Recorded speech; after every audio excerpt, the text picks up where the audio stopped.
मंदिर में phone camera तो अलाउ नहीं होते, पर दूरबीन लेके जाना, दूरबीन तो ले जा सकते हो। और तब मथुराधीश जी के युगल चरणों से मुखमंडल तक वहां पूछ लेना कहीं कोई पीट पाट नहीं दे, फिर दूर से ऐसे दर्शन करना, और फिर उस झांकी को चित्त में धारण करके तब मधुराष्टकम गाइएगा। आप लोगों की तो संपत्ति है मधुराष्टकम कोटा वालों की, नित्य गाया कीजिए, नित्य ठाकुर जी को रुझाया कीजिए। मधुराधिपते अखिलम मधुरम, मधुराधिपते अखिलम मधुरम। तो श्री पद्मनाभ नाम के एक सुंदर व्यास थे कन्नौज में। ध्यान से सुनो, आपको कईयों को पता होगी, लाइव भी कई लोग सुन रहे हैं जो नाथ द्वारा जाते हैं, सांवलिया सेठ जाते हैं और जयपुर जाते हैं। कभी अवसर मिले, लाइव जो सुन रहे हैं वो लोगों से हमारा निवेदन, कोटा भी आइए और कोटा में श्री मथुराधीश जी का दर्शन कीजिए। आपको तो कथा सबको पता ही है, पर जिनको नहीं पता है उनको लाइव वालों को हम सुना देते हैं। तो एक व्यास जी हुए कन्नौज में, उनका नाम था श्री पद्मनाभ। क्या नाम था? बहुत सुंदर कथा करते थे।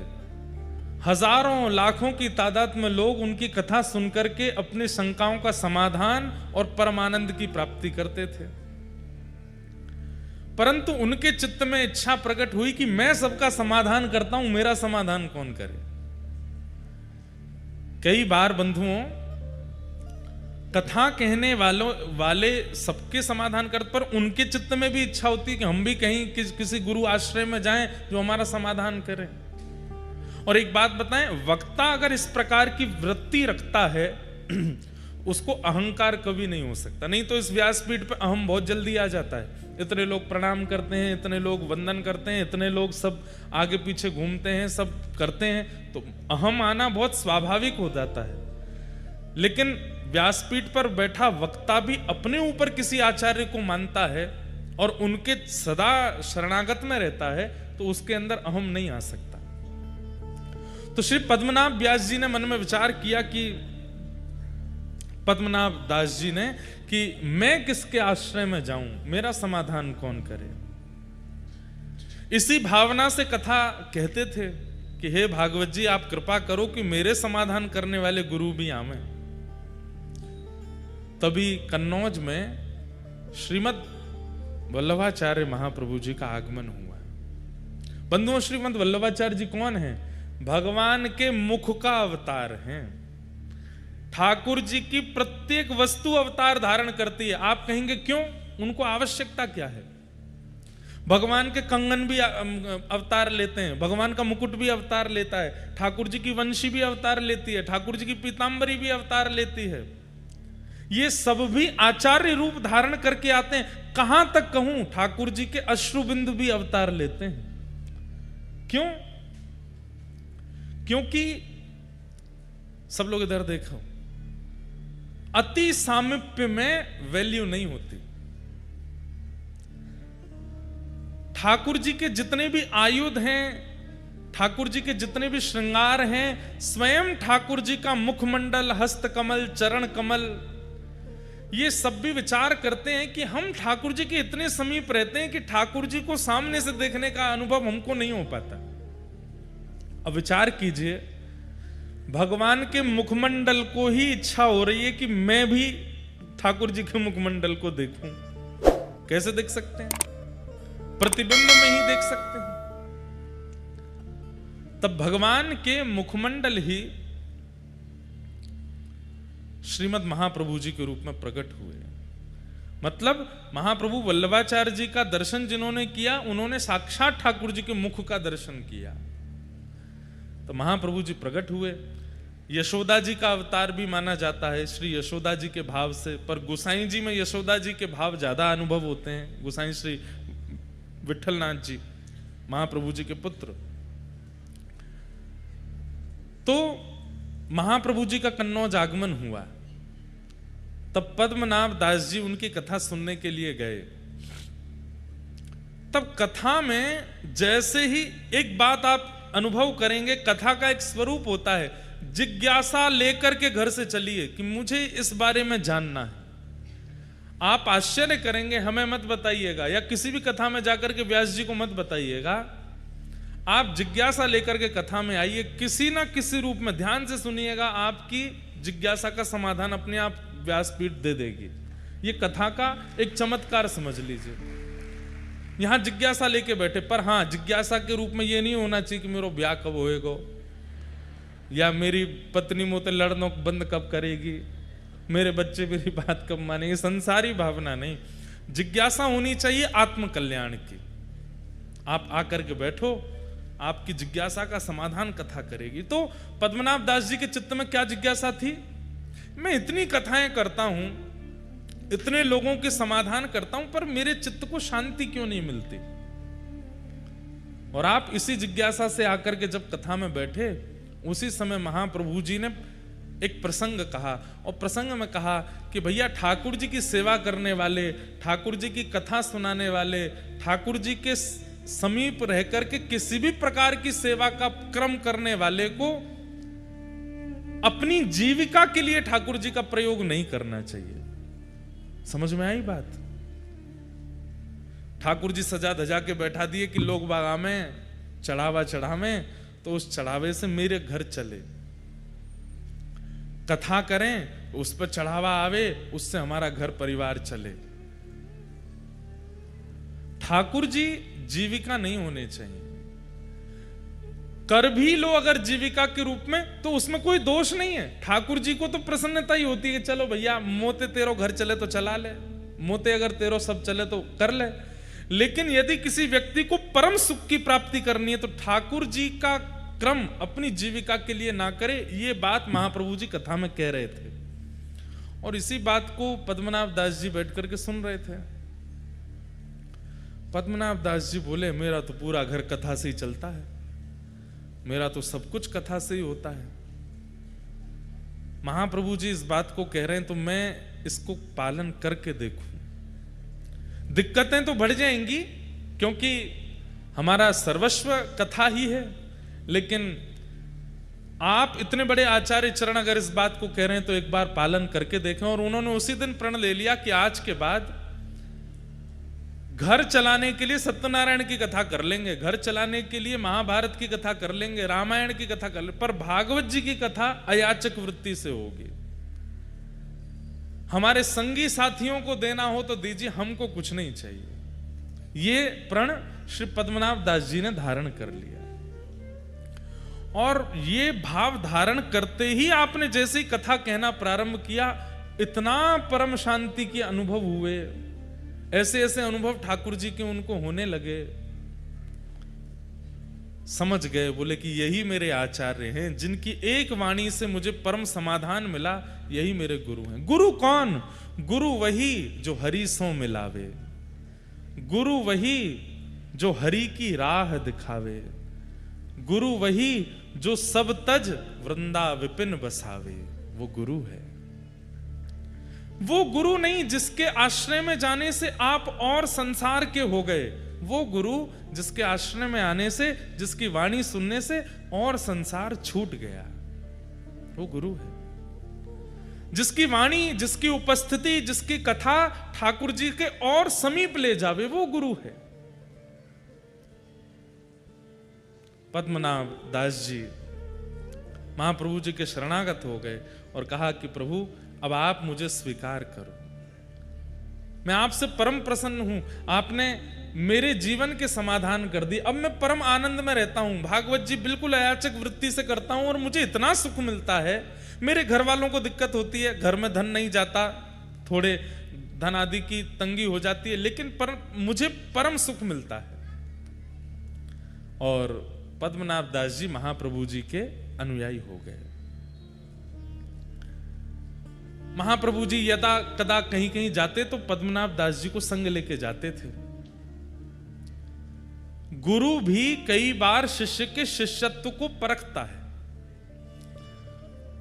और परखना भी चाहिए। शिष्य धनवान है, शिष्य सर्वगुण संपन्न है और उस पर कृपा ज्यादा करे, ये गुरु का स्वभाव नहीं होना चाहिए। गुरु शिष्य के शिष्यत्व को देखे और महाप्रभु जी ने पद्मनाभ दास जी के शिष्यत्व को देखा। सब लोग इधर देखिए, कहां से पधारे आपके निधि, सुनिए उनके बारे में। और ऐसा कैसा जीवन एक साधक को रखना पड़ता है तब जाकर के ऐसे निधि मथुराधीश जैसे प्राप्त होते हैं, ये सुनिए। तो श्री पद्मनाभ दास जी महाप्रभु जी के साथ जाते थे। एक बार महाप्रभु जी कहीं प्रवास पर गए और आप प्रसाद करने के लिए बैठे थे, बाहर द्वार पर पद्मनाभ दास जी खड़े थे। तभी एक व्यक्ति दौड़ा दौड़ा आया और बोला, महाप्रभु जी कहाँ हैं, मुझे उनसे मिलना है। तो पद्मनाभ दास जी बोले, भैया अभी आचार्य चरण प्रसाद पा रहे हैं, हमें बता दो क्या बात है। क्रोध में था तो उसने बताया, महाप्रभु जी के पीछे पीछे चल रहा था मैं, ये जान करके कि ये आचार्य हैं, इनकी सन्निधि में रहने से मुझे आनंद की प्राप्ति होगी, पर मेरे साथ तो गलत हो गया। बोले क्यों? अब ये तो आगे से कहीं मुड़ गए, वहां पर डकैतों ने मुझे पकड़ लिया और मेरा सब धन हरण कर लिया, मेरे गले का सब आभूषण ले गए और मेरे साथ तो बड़ा बुरा हुआ। तो मैं जितना मेरा आभूषण चोरी हुआ, जितने धन चोरी हुआ, सब मांगने आया हूं, क्योंकि इनके पीछे चल रहा था मैं। तो पद्मनाभ दास जी बाहर खड़े खड़े सोचे, ये बात महाप्रभु जी तक जाने लायक नहीं है। उन्होंने कहा, कितना धन बनता है तुम्हारा? बोले इतना इतना धन बनता है। तो बोले चलो हम दिलाते हैं। और उनको किसी सेठ के पास गए, सेठ से कर्जा लेकर के उस व्यक्ति को धन दे दिया, महाप्रभु जी को नहीं बताया। अब वो सेठ जी बोले, भैया इतना ब्याज बनेगा, कब लौटाओगे? बोले कि अब मैं करूंगा। खुद तो नियम धारण कर चुके थे कि बिना धन के कथा करनी है, और कोई कुछ आता नहीं था, धन कहां से आवे, वापस कैसे लौटा मैं? तब एक राजा आपके पास आया कि मुझे आपसे कथा सुननी है, आपके बारे में बहुत सुना है। तो बोले हम कथा तो करेंगे लेकिन दक्षिणा नहीं लेंगे। राजा तो कथा मांगने ही आया था, तो 4-5 बैलगाड़ी भर के सामग्री लेके आया था। बोले हम धन नहीं लेंगे। तो राजा बोला, तो फिर ऐसे ही सुना दीजिए, हमको क्या, आप नहीं लेंगे तो हमें तो कथा सुननी है। लेकिन तभी उनको याद आया कि वो एक सेठ का हमको चुकाना है, पर कथा का पैसा भी नहीं लेना है, क्या करें? तो आपने राजा से कहा, अगर हम भागवत ना सुना करके महाभारत सुना दें तो हम दक्षिणा ले लेंगे। राजा बोला, हमको तो भागवत सुननी है। बोले कि सुनो, देखो हम तुमसे क्या छुपाएं, सीधी बात ऐसी है, हमने नियम लिया कि हम भागवत जी का दक्षिणा नहीं लेंगे, और हमको किसी का कर्जा चुकाना है तो हम महाभारत सुना देंगे ताकि तुम दक्षिणा दो तो हम उसका चुका दें। राजा इतना आनंदित हो गया, आप कितने सरल हैं, महाभारत ही सुनाओ। तब आपने महाभारत की कथा सुनाई, और महाभारत सुना करके जो दक्षिणा मिली ब्याज सहित उस सेठ को चुका दिया। अब ये खबर अभी तक महाप्रभु जी को नहीं है कि पीछे से ही शिष्य क्या कर रहे हैं। यही तो शिष्यत्व होता है। हम लोगों का शिष्यत्व कैसा कि हम गुरु जी के चरणार विंदों में कुछ अर्पित भी करते हैं तो 5 बार तो बता देते हैं, गुरु जी वहां से बनवाए, गुरु जी ये लेके आए, या गुरुदेव ऐसे ऐसी सेवा कर रहे हैं। गुरुदेव, अरे आपसे ना पता चले गुरुदेव को, कोई और जाकर के संकेत कर दे कि गुरुदेव आपके एक शिष्य हैं, वो तो ऐसी ऐसी सेवा करते हैं, ऐसा उत्सव करते हैं, ऐसा, तो गुरुदेव को जो प्रसन्नता होगी ना, वही प्रसन्नता ठाकुर जी की प्राप्ति कराएगा। प्रयास किया कीजिए कि आचार्य हमसे रीझ हैं, हम बताएं उससे नहीं, कोई और जाके संकेत कर दे। और उसमें भी ये भावना नहीं होनी चाहिए ये गुरु जी के बहुत पास रहता है, इसके सामने करूंगा तो ये बता देगा, नहीं, आपके अंदर ये भावना ही नहीं आवे। महाप्रभु जी के पास जब ये बात गई, महाप्रभु जी ने पद्मनाभ दास जी को बुलाया, बोले सुनो, वो एक व्यक्ति उस दिन लड़ रहा था द्वार पर आकर के, तुमने हमसे क्यों नहीं मिलवाया? बोले कि आप उस समय प्रसाद पा रहे थे। क्या कह रहा था वो? बोले वो कह रहा था कि आपके पीछे पीछे वो चल रहा था, आप कहीं गली में मुड़ गए, वो भटक गया तो डाकुओं ने उसको लूट लिया, उसका जो धन बनता है वो मांगने आया था। हमने कहा आप देते अच्छे नहीं लगते, तो हमने ऐसे ऐसे करके उसका धन कर दिया और महाभारत की कथा करके दक्षिणा लेके ब्याज भी चुका दिया। महाप्रभु जी के नेत्र सजल हो गए, हृदय से लगा लिया, हम तुमसे बहुत प्रसन्न है, मांगो कुछ। तब आपके चित्त में इच्छा प्रकट हुई कि मुझे ठाकुर जी की सेवा मिले। आचार्य चरण, आप कृपा करके मुझे ठाकुर जी की निज सेवा प्रदान कर दीजिए। जैसे अन्य सेवक आपके अपने घर में नवनीत प्रियालाल जी की सेवा करते हैं, अन्य ठाकुरों की सेवा, चित्रपट की सेवा आदि आदि करते हैं, ऐसे ही मुझे भी आप एक सेवा प्रदान करें। पर मेरी एक इच्छा है, ध्यान से सुनिएगा, मेरी एक इच्छा है। बोले क्या? धृष्टता कर रहा हूं, क्षमा मांगते हुए प्रार्थना कर रहा हूं। मेरी इच्छा यह है कि मैं जिन ठाकुर की सेवा करूं वो स्वयं प्रकट हों, वो किसी मूर्तिकार के द्वारा बनाए गए या कहीं से पधराए गए ठाकुर जी नहीं, स्वयं प्रकट हो। जैसे वृंदावन में गोविंद देव जी प्रकट हुए, हमारे मदन मोहन जी प्रकट हुए, शालिग्राम जी से श्री राधारमण लाल जी प्रकट हुए, गिरिराज जी से श्रीनाथ जी प्रकट हुए, ऐसे ही नाथ स्वयंभू। अच्छा, स्वयंभू ठाकुर जी किन्हें माना जाता है? उनके लिए भी शास्त्रों में वर्णन है। पहला, पृथ्वी से प्रकट हों। दूसरा, पहाड़ से प्रकट हों, पर्वत से प्रकट हों। तीसरा, शुद्ध दैविक नदियों से प्रकट हों। और चौथा, किसी वृक्ष की जड़ से प्रकट हों। ऐसे कुछ नियम है, उन्हीं को ही स्वयंभू ठाकुर जी माना। आजकल लोग बाग क्या करते हैं, पहले ही धर देते हैं नीचे जाके, वो हमारे घर से निकले हैं, हमारे घर की खुदाई में निकल आए ठाकुर जी, हमारे वहां पर निकले, जो निकले। स्वयंभू ठाकुर जी का भी नियम बताया गया। या शालिग्राम से प्रकट हों, जैसे हमारे राधारमण लाल जी, उनको स्वयंभू ठाकुर जी माना जाता है। तो श्री पद्मनाभ दास जी ने इच्छा प्रकट की कि महाप्रभु जी, मैं सेवा करना चाहता हूं ठाकुर जी की, लेकिन ठाकुर जी स्वयंभू हों, स्वयं प्रकट हों। महाप्रभु जी प्रसन्न हो गए, बोले चिंता मत करो, प्रतीक्षा करो।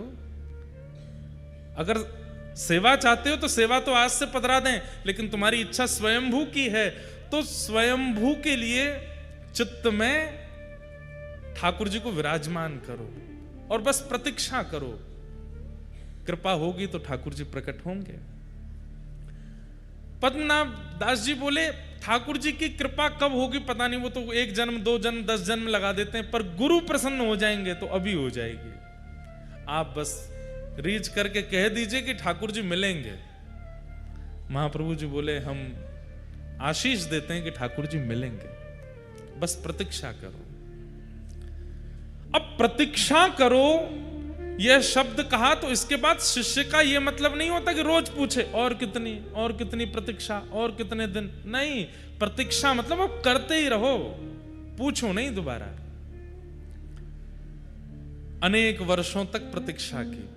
महाप्रभु जी के साथ जहां जहां प्रवास पर जाते थे, कभी कभी जाते थे, फिर बाद में महाप्रभु जी ने इनको सदा के लिए रख लिया। जहां भी जाते थे ये साथ ही जाते थे।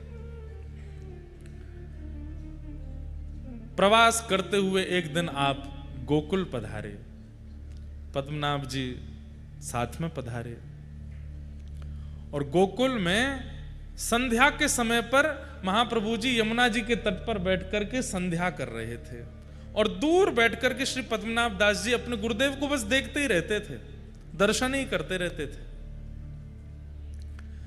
दर्शन करते करते करते करते तभी यमुना जी की रेत अपने आप खिसकने लगी जमुना जी के भीतर। आप देख करके आश्चर्यचकित हो गए, और महाप्रभु जी की उस समय संध्या चल रही थी, संध्या का मध्यस्थ था। और तभी क्या देखते हैं कि ताल वृक्ष के समान, 7 ताल वृक्षों के समान विशाल स्वरूप ठाकुर जी का शंख चक्र गदा पद्म धारण करके प्रकट हो गए हैं। बोलो मथुराधीश की। इतने विशाल स्वरूप प्रकट हुए कि 7 ताल के वृक्ष के समान स्वरूप था ठाकुर जी का। आचार्य चरण ने देख करके तुरंत प्रणाम किया, पद्मनाभ दास जी तो देख करके हैरान रह गए, ये कितना विशाल विशिष्ट स्वरूप, अद्भुत स्वरूप के दर्शन करके आप आनंदित हो गए। तभी महाप्रभु जी ने आज्ञा की कि निवेदन कियो, जय जय इतने बड़े बनकर के आए हो, कैसे सेवा करेंगे, नसैनी लगानी पड़ेगी, मोह तक पहुंचवे के काजे, इतनो सब कैसे विस्तृत होएगा, इतना बड़ा आपको स्वरूप है, इतने बड़े मंदिर बनाने पड़ेंगे, थोड़ी कलयुग की प्रधानता है, आप थोड़ो सो ने हम अर्चकन पर ने ध्यान धरो और अपनो रूप ने सूक्ष्म करो। तब वही विशाल स्वरूप छोटे से बनकर के श्री महाप्रभु वल्लभाचार्य जी की गोद में पधारे, और वही स्वरूप आज यहाँ कोटा में विराजमान। दूर खड़े खड़े नेत्र लाल हैं, नेत्रों से अश्रु गिर रहे हैं श्री पद्मनाभ दास जी के, हाथ जोड़ करके केवल कंपन हो रहा है। महाप्रभु जी मंद मुस्का करके कहते हैं, देखो तुम्हारी इच्छा आज पूर्ण भई, और तुम्हारे लिए स्वयंभू ठाकुर जी श्री मथुराधीश प्रकट हुए हैं। नामकरण कर दिया, इनका नाम क्या बोले, मथुराधीश है। तब पद्मनाभ दास जी सन्मुख आकर के बैठ गए, बोले महाराज आपने इनका नाम मथुराधीश क्यों रखा? तब आचार्य चरण ने कहा कि देखो ये मथुरापुरी जो है ना, इसका मूल नाम मधुरापुरी है, जहां पर मधुर श्री कृष्ण का प्राकट्य हुआ वो मधुरा है, वो मथुरा अपभ्रंश होकर के और कुछ शास्त्रीय कारणों से उसका नाम मथुरा है, पर वास्तव में मधु नामक दैत्य को मारा था यहां पर, इसीलिए इसका नाम मधुरा है। और मधुरा के जो अधीश हैं वही मथुराधीश हैं, इसलिए इनका नाम मधुराधीश है। और आपने और निवेदन किया कि इनके स्वरूप के बारे में मुझे बताओ। तब महाप्रभु जी कहते हैं, गोद में बैठे हैं मथुराधीश जी, सामने पद्मनाभ दास जी बैठे हैं, कि तम अद्भुतम बालकमंबुजेक्षणम। ध्यान से सुनिएगा, ये मथुराधीश जी जो हैं ये विशाल विराट ठाकुर जी नहीं है। देवकी मैया के गर्भ से जब ठाकुर जी जन्मे, एक दिना के लाला जब थे श्री कृष्ण कंस के कारागृह में, तब उनका जैसा स्वरूप था वही स्वरूप है श्री मथुराधीश जी का। ये छोटे लाला ही हैं, छोटे लाला चार भुजा वाले हैं। तम अद्भुतम बालकमंबुजेक्षणम चतुर्भुजम शंख गदार्युधायुधम श्रीवत्सलक्ष्मं गलसौभकौस्तुभम पीतांबरम सांद्रपयोधसौभगम।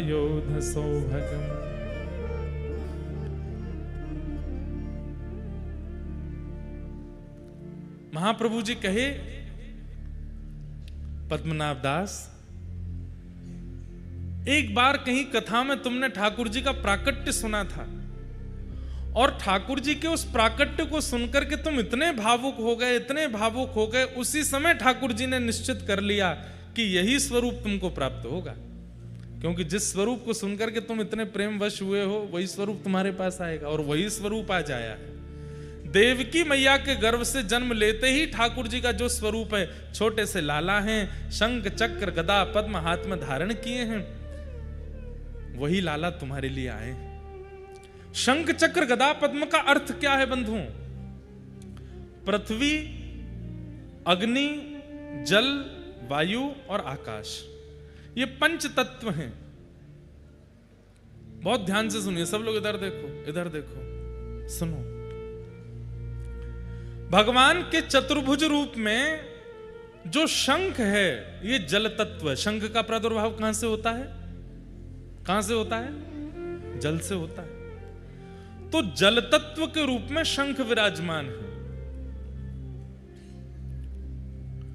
अग्नि तत्व के रूप में सुदर्शन चक्र विराजमान है, क्योंकि चक्र जब ठाकुर जी के हाथ से प्रकट होते हैं उस समय अग्नि के समान तेज प्रकट हो जाता है।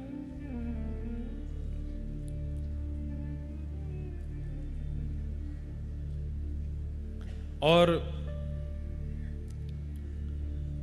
जो भूमि तत्व है, उस भूमि तत्व से ठाकुर जी के हाथ में कमल विराजमान है, और आकाश तत्व से ठाकुर जी के हाथ में गदा विराजमान है, और वायु तत्व ठाकुर जी का स्वयं स्वरूप है।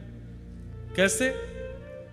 कोई भक्त पुकार ले तो बूंदी में प्रकट हो जाएंगे, कोई भक्त पुकार ले तो चित्तौड़गढ़ में प्रकट हो जाएंगे, कोई भक्त बुला ले तो गोवर्धन जी चले जाएंगे। वायु के समान जो यहाँ वहां यत्र तत्र भ्रमण करते रहें। कुम्मन दास जी बुलावे तो ठाकुर जी उनके पास चले जाएं, सूरदास जी बुलावे तो ठाकुर जी उनके पास पहुंच जाएं। एक ही दिन में हजारों भक्तों को एक साथ वायु के समान स्पर्श करा के दर्शन कराने की क्षमता ठाकुर जी रखते हैं, इसलिए वायु तत्व स्वयं ठाकुर जी हैं। और बाकी पृथ्वी, अग्नि, जल और आकाश, इन चार तत्वों के रूप से ठाकुर जी के चार आयुध विराजमान हैं। लेकिन निकुंज में जब आप प्रवेश करेंगे तो निकुंज में इनका अर्थ अलग है। निकुंज में कमल जो है वो श्री जी का स्वरूप है, श्री किशोरी जी हैं। और शंख जो है वो श्री जी की प्रधान सखियां ललिता, विशाखा आदि अष्ट सखियों का स्वरूप है। मतलब ठाकुर जी अपने आसपास हमें दिखाते हैं कि शंख चक्र गदा पद्म है, पर वास्तव में यहाँ श्री जी और सब प्रधान सखियां नित्य जैसे ही कपाट बंद होते हैं तो प्रकट हो जाती हैं, उनकी लीला में सहायक बन जाते हैं। तो बोले फिर गदा और चक्र किस लिए है? बोले कहीं कोई निकुंज का अधिकारी नहीं है और वो यहाँ अनुभव करना चाहे तो उसके लिए गदा और चक्र बाहर रक्षक के रूप में विराजमान होते हैं। इस प्रकार से चार आयुध है। इस प्रकार महाप्रभु जी ने घंटों बैठ करके मथुराधीश जी को अपनी गोद में बैठा करके पद्मनाभ दास जी को प्रवचन किया, और फिर घड़ी आई, पद्मनाभ दास जी से कहा आओ और अपने ठाकुर जी स्वीकार करो। तब श्री पद्मनाभ दास जी के माथे श्री मथुराधीश जी विराजमान हुए।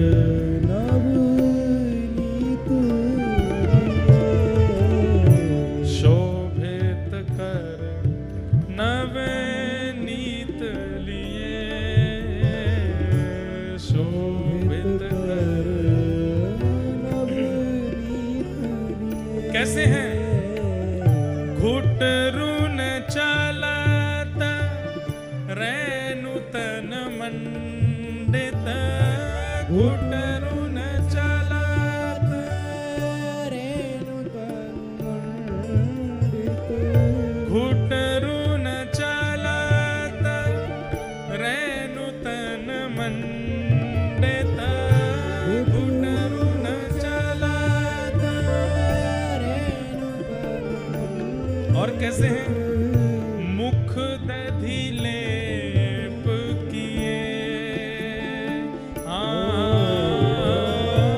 मुख दधि। बंधुओं, इस छवि का चिंतन करो। शोभित कर हाथ में नवनीत लिए, घुटरुन चलत।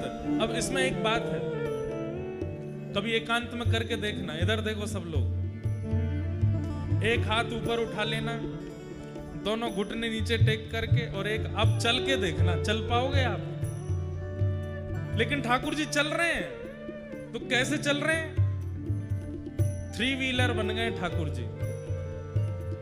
अब भाई एक हाथ तो ऊपर है ना, तो ऐसे लुढ़क जाते हैं बीच बीच में, तो ये कोहनी नीचे टेकते हैं और फिर चलते हैं ऐसे कोहनी से। मक्खन नीचे नहीं आवे। कह रहे हैं सूरदास जी, बोले मुख पे मट्टी लग गई है, पूरे तन पे मट्टी लग गई है। क्या कह रहे हैं? घुटरुन चलत रेणु तन मंडित, पूरा तन रेणु में हो चुका है, लेकिन हाथ के मक्खन पर एक बिंदु आने नीचे। कितना प्रेम करते हैं ठाकुर जी मक्खन से। जे ना गंदो है जाए खाऊं गोया को। अच्छा, खा क्यों नहीं रहे? कोई एक प्रिय स्थान है ठाकुर जी का, वहां जाके ही खाएंगे।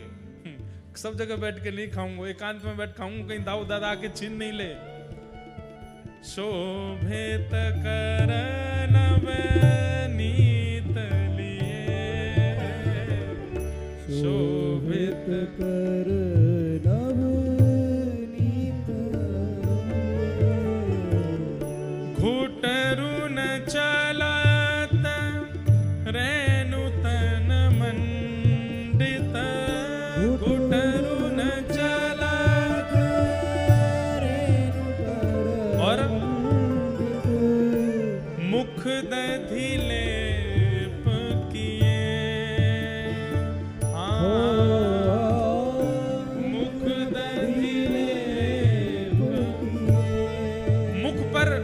जगह दही लगी है।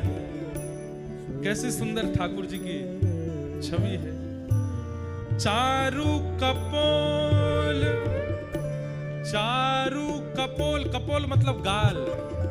चारू कपोल लोल लोचन, चारू कपोल लोल लोचन। गोल गोल गाल हैं और बड़े बड़े नेत्र हैं। लोल लोचन मतलब लुभाने वाले ऐसे नेत्र हैं ठाकुर जी के कि जब चल के इधर उधर देखते हैं तो आकर्षण बनता है उन नेत्रों की ओर। चारू कपोल लोल लोचन, चारू कपोल लोल लोचन। और गोरोचन तिलक किए,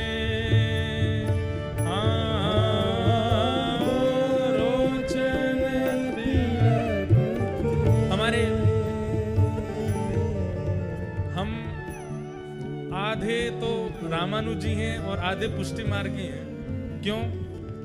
हमारे पूज्य पिताजी महाराज और हम तो रामानुज वैष्णव हैं, पर हमारे पूज्य नाना जी पुष्टि मार्गीय थे, पंडित श्री कृष्णलाल शास्त्री, और उनको लाखों की तादाद में पद याद थे। उन्हीं की कृपा से हम पद गाते हैं। उन्होंने ही व्यासपीठ पर बिठाया। तो हमारे पूज्य नाना जी वो उसका इतना सुंदर वर्णन करते थे। गोरोचन तिलक किए, गैया के यहां माथे पर भीतर एक गोरोचन होता है।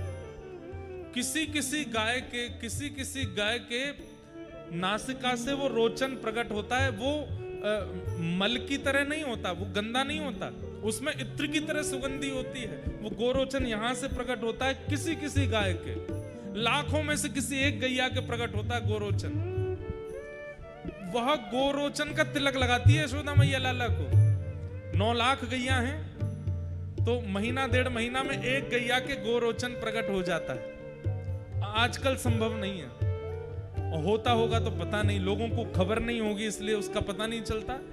कींच जैसी होती है, जैसे खस की कींच होती है ऐसी कींच निकलती है और जरा सी निकलती है। वो मैया इकट्ठा करके लाला कुआ को तिलक लगावे, गोरोचन तिलक किए। पर हमारे पूज्य नाना जी इसका एक अर्थ और करते थे। बोले लाला यहां गोरोचन को गोवर मान लो। तो मैंने कि नाना जी गोबर को तिलक लगा रहे ठाकुर जी। तो इसका इतना सुंदर वर्णन करते नाना जी बोलते, बोले लाला ठाकुर जी के तन पे रेणु लगी है और ठाकुर जी को मक्खन खानो है। अब प्रिय वस्तु खावे के काजे साफ सुथरा तो होना पड़ेगा। तो ठाकुर जी सोचे अब कहां जाऊं, तो मैया के पास जामे। तो मैया से कहवे गए कि मेरे तन की मिट्टी हटाए दो। बोलनो आवे ना लालाते, लेकिन तन में मिट्टी लगी मैया देखेगी तो हटा देगी। तो मैया के पास गए। वहां समय मैया अपना श्रृंगार कर रही है। और मैया कैसे श्रृंगार कर रही है? एक सफेद बिंदी लगावे, फिर एक लाल बिंदी लगावे, फिर एक सफेद बिंदी लाल बिंदी, सफेद बिंदी लाल बिंदी, सफेद बिंदी लाल बिंदी, ऐसे मैया अपना श्रृंगार कर रही है। ठाकुर जी देख रहे हैं, मट्टी वट्टी तो भूल गए। ठाकुर जी बोले मैं करूंगा ऐसा श्रृंगार। कैसे करूं? दोबारा लौट करके गए फिर गौशाला में। बोले सफेद बिंदी तो मेरे हाथ में, लाल बिंदी कहां से लाऊं? लाल बिंदी दिखी नहीं, सो गोबर उठा लियो। सो एक बिंदी तो मक्खन की लगा में और दूसरी बिंदी गोबर की लगा में, फिर एक बिंदी मक्खन की लगा में, फिर दूसरी बिंदी गोबर की लगा में। ऐसे ठाकुर जी अपने मुख पर यहां पर दही लेप रखी है, ऊपर यहां पे मक्खन और गोबर से ठाकुर जी गोरोचन तिलक की। कितना सुंदर वर्णन है सूरदास जी की वाणी में। शोभित कर नवनीत लिए, शोभित कर नवनीत। और आगे सुनो। लट लटकनी मनुमत मधुप गण, लट लटकनी मन मत मधुप लोगों को डर लग रहा हो का बारिश फारिश को, यहाँ देखो, अरे इसको देखो, प्रेम तो सुनो, कितनी सुंदर लीला चल रही है। विशेष रूप से आगे वाले आप लोग ज्यादा ध्यान से सुना करो, पीछे वाले तो हिलते डुलते ही नहीं है। अब देखो ये ऐसी व्याख्या आचार्यों की कृपा से ही समझ आती है। आप लोग इस पद को पढ़ लो, व्याख्या नहीं कर पाओगे। अब क्या कह रहे हैं, लट लटकन मन मत मधुप गण।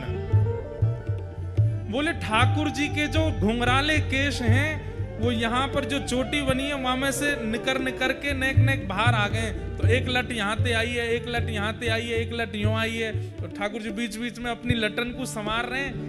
सूरदास जी कह रहे हैं कैसा लग रहा है, बोले ऐसा लग रहा है कि मानो जैसे किसी नील कमल के ऊपर बहुत सारे भौरे मंडरा रहे हो।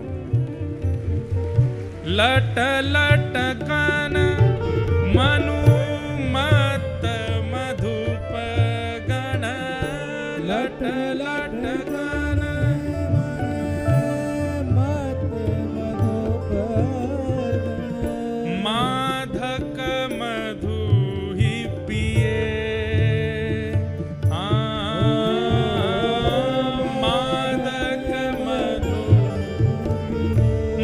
लग रहा है। ठाकुर जी हमारी किशोरी जी जो हैं ये गुलाब कमल है और ठाकुर जी नील कमल है, नीले कलर के, नीले नीले हैं। तो नील कमल पर मानो इतने सारे केश के रूप में मानो भौरे मंडरा रहे हैं और मंडरा करके मत उसमें से मधु को पी रहे हैं। आहा।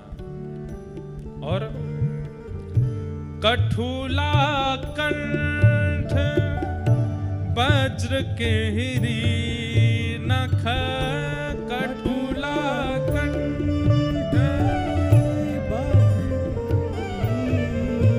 एक श्रृंगार में एक आपने देखा हो, ठोस सोने का एक श्रृंगार होता है, वो केवल ऐसे पहन लिया जाता है, उसको कठुला कहते हैं। और कठुला के नीचे ठाकुर जी कह रहे हैं मैं तो भीतर ही आऊंगा पंडाल में।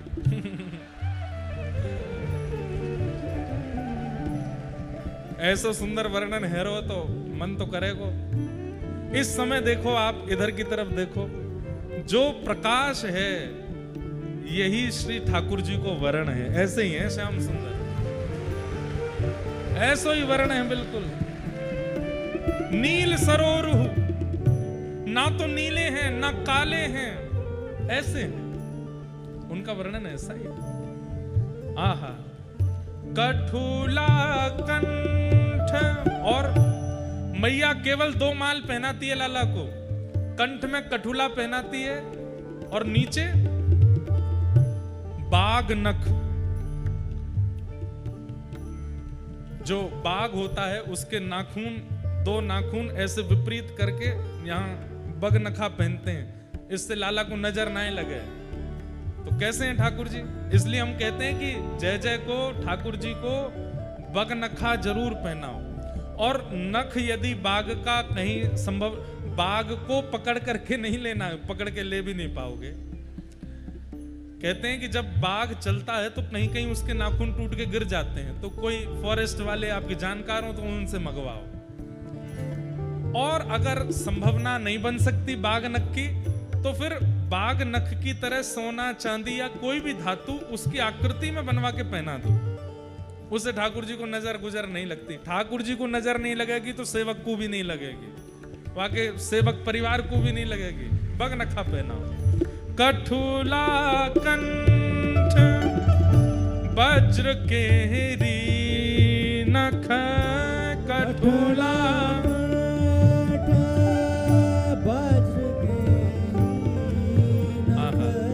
राजत रुचि रहिए, राजत रुचि रहिए। धन्य सूर एको पल इह सुख, धन्य सूर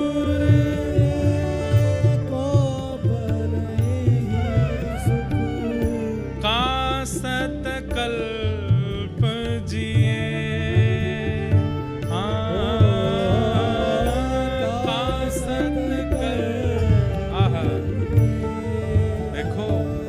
क्या कह रहे हैं सूरदास जी? धन्य सूर एहो पल एहि सुख का। बोले एक क्षण के लिए जो ये ठाकुर जी मुझे दिख रहे हैं, हाथ में नवनीत है, मुखमंडल पर सुंदर गोरोचन का तिलक है, गालों पर दही लगा रखी है, केश आकर के इनके मुखमंडल को घेर रहे हैं, कंठ में कठुला और बगनखा पहना हुआ है, घुटमुन चल रहे हैं, नीचे कुछ पहना नहीं है। आज हरि देखे नंगम नंगा डोल रहे हैं, बस वस्त्र के रूप में रज ही लगी भई है तन पे। सूरदास जी कह रहे हैं ये एक पल के लिए दिखने वाले ठाकुर जी के स्वरूप के बाद 100 साल जीने का किसका मन करेगा? हमारे प्राण तो अब ही चले जाएं। हे धन्य सूर एको पल दृष्टि सुख, धन्य सूर एको पल दृष्टि सुख, तासत कल्प जिए, तासत कल्प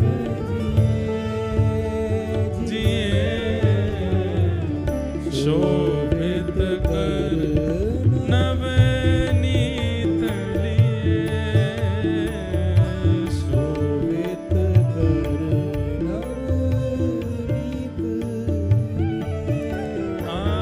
लिए, शोभित कर नवनीत लिए, शोभित कर नवनीत लिए।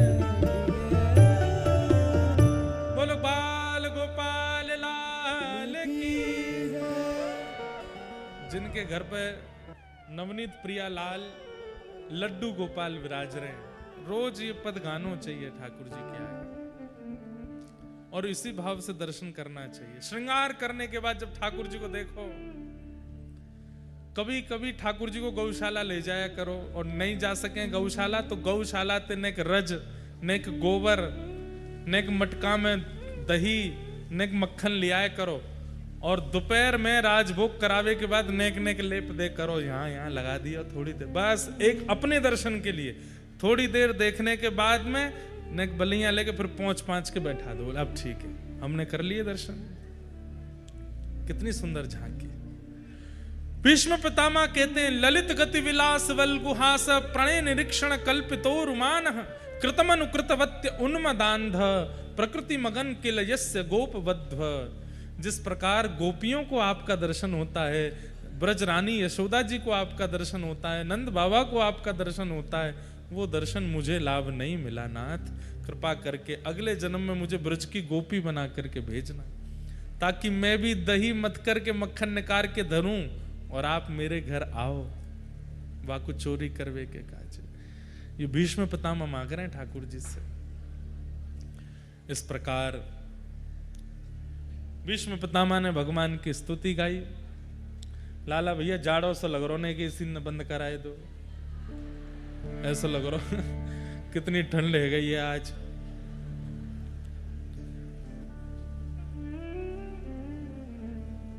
लग तो बहुत देर से रही थी, पर लीला ऐसी बढ़िया चल रही थी कि उसमें पता नहीं चला। जब लीला विश्राम भाई तो पता चली, कांप सो गयो पीछे थे। भीष्म पितामह ने भगवान की स्तुति गाई। तत्पश्चात ठाकुर जी द्वारिका को प्रस्थान कर गए, और यहां उत्तरा के गर्भ के बालक ने जन्म लिया, जिसकी कल ठाकुर जी रक्षा किए थे, और यही बालक परीक्षित बना। परीक्षित के जन्म लेते ही सब ब्राह्मण आए, ब्राह्मणों ने आकर के नामकरण किया, कुंडली बनाई, सुंदर उसमें परीक्षित के गुण बताए। युधिष्ठिर जी महाराज ने पूछा, आप इस बालक में गुणी गुण बता रहे हो, क्या इस बालक में कोई अवगुण नहीं है? तब ब्राह्मणों ने कहा कि देखिए नाथ, अवगुण तो कुछ नहीं है, लेकिन एक अपराध इस बालक से बनेगा। बोले कैसा अपराध बनेगा? तक्षकादात्मनो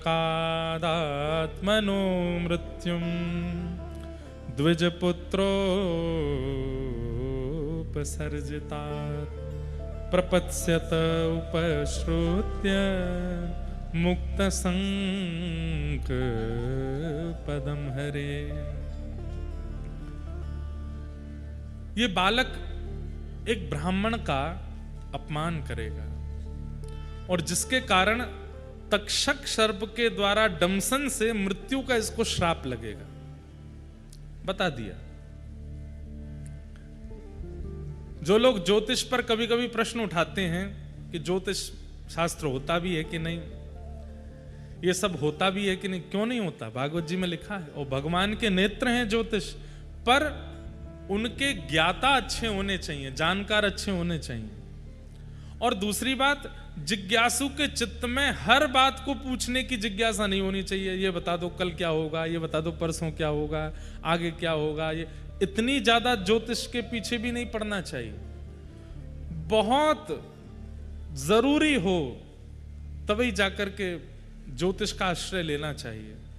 विवाह आदि संबंधों में ज्योतिष का आश्रय लेना चाहिए। बालक के नामकरण आदि में ज्योतिष का आश्रय लेना चाहिए। गृह प्रवेश में ज्योतिष का आश्रय लेना चाहिए। लेकिन कई लोग हैं, उनके पास दिन भर कोई काम ही नहीं है, वो पूछते ही रहते हैं अब क्या होगा, ये कैसे हो गया, ये काम बनेगा कि नहीं बनेगा, इनका होगा कि नहीं होगा। जो इतने ज्यादा ज्योतिष के पीछे पड़े रहते हैं, हम कह दें, हमारी बात किसी को बुरी ना लगे, फिर ज्योतिष उनको सही फलादेश देती भी नहीं है। इतना पीछे नहीं पड़ना चाहिए। अपने भाई जीवन एक ठाकुर जी ने पिक्चर बनाई है। अब पिक्चर में आप पहले ही पॉज कर करके आगे क्या हो रहा है देख लूं, अब इससे आगे क्या हो रहा है देख लूं। पिक्चर देखने का क्या फायदा, अनुभव करो क्या होगा। ठाकुर जी के नाम पर विश्वास करो, नाम का आश्रय लो, सब मंगल में होगा। तो इतना अधिक उसके प्रति लगे नहीं रहना चाहिए। और आपने ज्योतिष बताने वाले लोगों से कभी ये पूछा, हाथ देख के बताइए ठाकुर जी कब मिलेंगे हमारे जीवन में। जैसे पद्मनाभ दास जी को मथुराधीश जी प्राप्त हुए, श्रीमद वल्लभाचार्य जी को महाप्रभु वल्लभाचार्य जी को श्रीनाथ जी प्राप्त हुए, हितरवंश महाप्रभु को राधा वल्लभ जी प्राप्त हुए, गोपाल भट्ट गोस्वामी जी को राधा रमन लाल प्राप्त हुए। नहीं कि ये बताओ हमारी हाथ की रेखा देख हमको ठाकुर जी कब मिलेंगे, पूछा कभी? ऐसी भावनाओं के लिए तो ज्योतिष का हमने आश्रय कभी नहीं लिया। श्री जी कब कृपा करेंगे, केवल अपने जीवन सुख के बारे में पूछते रहते हैं। इसीलिए ज्योतिष शास्त्र की वो गरिमा महिमा बन नहीं पाती जो होनी चाहिए। नाम पर भरोसा करके जीजिए, और बहुत आवश्यक पड़ने पर ही ज्योतिष शास्त्र के द्वारा उसका समाधान पूछिए। यहां पर युधिष्ठिर आदि ने पूछा कि बालक के अंदर सब गुण ही गुण है, कोई अवगुण नहीं है। तब बताया, बोले महाराज तक्षक सर्प के डमसन से इस बालक की मृत्यु होगी और ये ब्राह्मणों का अपराध करेगा। लेकिन आप बिल्कुल निश्चिंत हो जाइए। बोले क्यों? प्रपत्स्यत उपश्रुत्य मुक्त संग पदम हरे। भले ही तक्षक सर्प से इसकी मृत्यु होगी, भले ही ब्राह्मणों का अपराध इससे बनेगा, लेकिन एक सदगुरु इसके जीवन में आएंगे और वो इसके जीवन में आकर के श्राप को और ब्राह्मणों के अपमान को भी एक आशीर्वाद बना करके ठाकुर जी की प्राप्ति करा देंगे। बंधुओं, सदगुरु यदि जीवन में है, गुरु विशिष्ट रूप से यदि जीवन में है, तो निश्चित है विशाल से विशाल अपराधों को भी वो आशीर्वाद में परिवर्तित कर देते हैं। धीरे धीरे परीक्षित बड़े हुए, भगवान अपनी लीला पूरी करके स्वधाम चले गए। ये खबर जब पांडवों को पता चली तो पांडवों ने भी स्वर्गारोहण कर लिया। छोटे से परीक्षित को राज्य गद्दी पर बिठा दिया। धीरे धीरे परीक्षित बड़े हुए और फिर परीक्षित का विवाह आदि हुआ, जन्मेजय आदि पुत्र हुए, एक छत्र सम्राट हैं। एक दिन वन में निकले, तब इन्होंने देखा कि काला काला व्यक्ति वृषभ यानी कि बैल के 3 पैर काट चुका है, 4था पैर काट रहा है। जैसे ही तलवार निकाल के मारने के लिए पहुंचे, उसने चरण पकड़ लिए। बोले मुझे मत मारो। बोले कौन हो तुम? तब उस काले से व्यक्ति ने अपना परिचय दिया कि मैं कलिकाल हूं, कलयुग हूं। और ये वृषभ कौन है? बोले ये धर्म है। धर्म के 4 पैर होते हैं, सत्य, दान, दया और पवित्रता। अगर कोई व्यक्ति पवित्र नहीं रहता है उसको धार्मिक नहीं माना जाता। पवित्र मतलब 3 बार नहाने वाला पवित्र नहीं होता, चित्त से पवित्र, चरित्र से पवित्र, उसको पवित्र माना गया, वो धार्मिक है। तो पवित्रता धर्म का लक्षण है। दया धर्म का लक्षण है। पर हम लोगों को दया स्पेसिफिक एक समय पर ही दया आती है। जैसे आजकल इन्फ्लुएंसर्स को बहुत दया आती है, जिनके पास कैमरा 24 घंटा ऑन रहता है उनको बहुत दया आती है। ओहो, स्ट्रीट डॉग्स कैसे परेशान हो रहे हैं, पटाखों से ये हो रहा है, ये हो रहा है, देखो देखो दोस्तों क्या चल रहा है। कैमरा ऑन रहता है तो उनको दया ही आती रहती है सब लोगों पे। बेचारे बगल में 5 स्टार होटल की कमाई तो लाखों हो रही है, ये ठेला पे बैठे अंकल जी का कुछ नहीं, मैं इनको जाकर के 5000 रुपए के पराठे खाऊंगा, वीडियो बना करके दया कर दी भैया उसने। वही इन्फ्लुएंसर फिर कुछ समय बाद करोड़ों कमा करके फिर मर्सिडीज ले आता है। दया से ही धन कमा रहे हैं। ठीक है, आप इन्फ्लुएंस कीजिए कि औरों को भी चित्त में दया आवे, लेकिन आजकल इन्फ्लुएंसर और इन्फ्लुएंस लोग इससे हो रहे हैं कि भाई मोटा पैसा है, हम भी बन जाते हैं। दूसरी दया हमको कब आती है?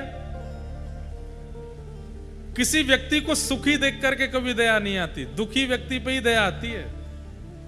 कोई व्यक्ति बेचारा धन ना कमा रहा हो, पत्नी छोड़ के चली गई हो, पति छोड़ के चले गए हो, बच्चे बात ना मानते हो, विचित्र परिस्थिति जीवन की चल रही हो, उस पर हमको दया आती है। वही व्यक्ति जब सुखी हो जाता तो उसी से ईर्ष्या होने लगती है। फिर अरे उनका नाम सुना आपने, उनका वो जो कोटा में रहते, अरे तुमको क्या पता, कुछ साल पहले हमसे पूछो, साइकिल पे लिफ्ट मांगता था हमसे कि हमको पीछे बैठा के ले चलो, आज बहुत बड़ा आदमी बन गया है।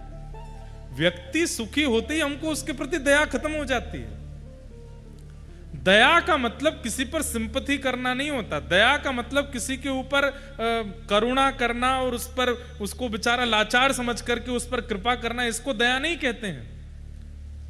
दया मतलब वो चाहे जैसी स्थिति में आ जाए, अच्छी हो, बुरी हो, भली हो, कैसी भी स्थिति में आ जाए, आपके चित्त में उसके प्रति दुर्भाव ना प्रकट होना, इसको दया कहते हैं।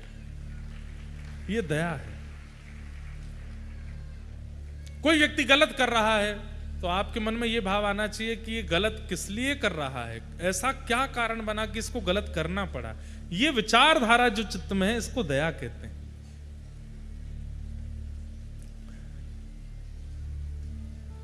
कलयुग ने चरण पकड़ लिए। हाँ, तो धर्म का दूसरा चरण क्या है? पहला चरण पवित्रता, दूसरा चरण दया,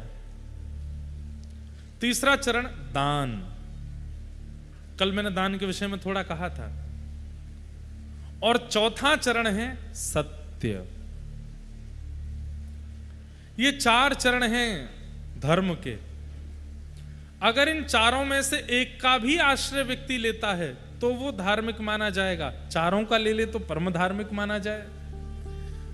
परंतु कलयुग में एक बड़ी विचित्र बात है, आप सुनकर के आश्चर्यचकित होंगे कि कलयुग केवल एक पैर पर खड़ा है, 3 पैर कट चुके हैं। कौन कौन से? दया, दान और पवित्रता। ना तो कलयुग में लोग पवित्र हैं, ना कलयुग में लोगों के अंदर दया है, और ना कलयुग में लोग दानी हैं। कलयुग में केवल एक पैर है, सत्य। आप कहोगे महाराज जी रहने दो, इतना तो झूठ बोलते हैं सब संसार के लोग, फिर भी आप कह रहे हो कि सत्य। कितना भी झूठ बोलते हो, पर फिर भी झूठ बोलने वाला भी कभी कभी सत्य का आश्रय लेता है, कभी कभी अपने लिए सत्य चाहता है। चोर चकोरी करने के बाद, चोरी करने के बाद अपने 4 मित्रों के साथ चोरी करके आगे क्या कहता? चलो भाई अब हिसाब बराबर करते हैं। उसमें भी सत्यता है। हमने 1 लाख रुपया चोरी किया तो इसका फिर विभाजन 4 लोगों में इतना इतना % होना चाहिए। परसेंटेज कैसे निकलेगा? सत्य से ही निकलेगा। तो सत्य का आश्रय किसी ना किसी रूप में कलयुग में व्यक्ति करता है, इसलिए धर्म अभी भी सत्य पर बचा है।